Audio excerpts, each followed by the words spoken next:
It was a dark and stormy night. A famous opening line to a novel.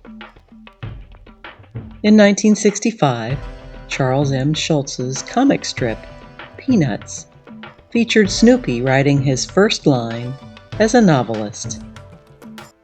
It was a dark and stormy night.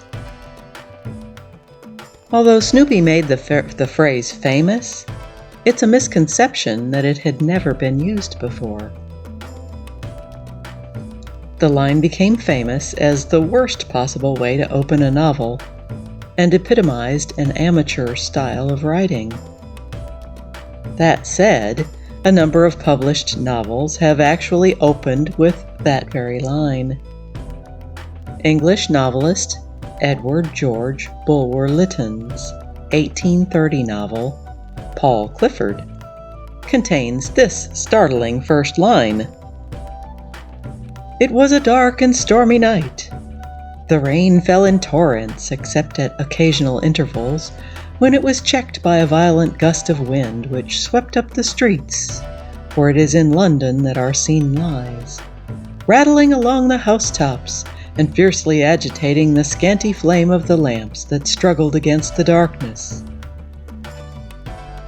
Wow, should I draw your attention to the fact that the line is too long and may be hard to follow? No kidding!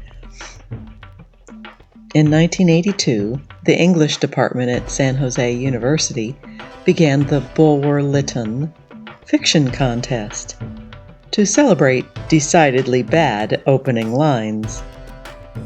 Each year, it challenges entrants to compose the opening sentence to the worst of all possible novels.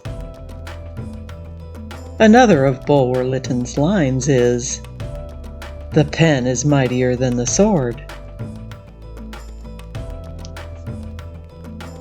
The Paul Clifford author wasn't the only person to begin a novel with those same 7 words. Madeline L'Engle's 1962 science fantasy novel, A Wrinkle in Time, opens with that line. Ray Bradbury used it for comic effect in his 2004 mystery, Let's All Kill Constance. He followed it with, "Is that one way to catch your reader?" Even Snoopy himself tapped out variations on the line, including, "It was a dark and stormy noon," and this opener for another would-be novel, "He was a dark and stormy night."